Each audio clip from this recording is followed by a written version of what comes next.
So ఇప్పుడు gummies గురించి మాట్లాడుతున్నారు అండ్ షుగర్స్ గురించి మాట్లాడుతున్నారు కాబట్టి సో ఆ గమ్మీస్ చూయింగ్ గమ్ తింటే ద జా లైన్ కనిపిస్తుందని ఎక్కువగా అలా అనుకుంటారు. అంటే అదొక అపోహనా లేకపోతే ఏంటనేది?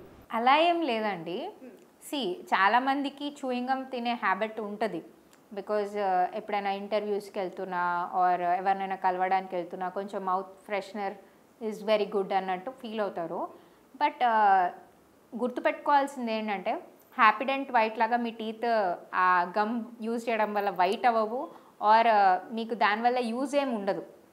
ఆ జా లైన్ అదంతా ఇట్స్ నాట్ కరెక్ట్. ఓకేనా. యాక్చువల్లీ చూయింగ్ గమ్ వాడడం వల్ల అనవసరంగా మీ టీత్ ఇంకా ఎఫెక్ట్ అవుతాయి. ఎందుకంటే దాంట్లో కంపల్సరీ ఆర్టిఫిషియల్ స్వీట్నర్స్ ఉంటాయి. సో దానివల్ల ఏంటంటే మీకు అది అనవసరంగా మీ టీత్ని పాడు చేస్తుంది. సో చూయింగ్ గమ్స్ లాంటివి స్టిక్కీ ఫుడ్ లాంటివి అవాయిడ్ చేస్తేనే బెటర్. ఓకేనా. దానివల్ల జా లైన్ ఏమి ఇదవ్వదు. ఎందుకంటే మీ జా ఆల్రెడీ ఫామ్ అయి ఉంది. సో దీనికి ఏమి కూడా చేంజెస్ రావు. ఇంత గట్టి బోన్ ఏం చేంజ్ అవ్వదు.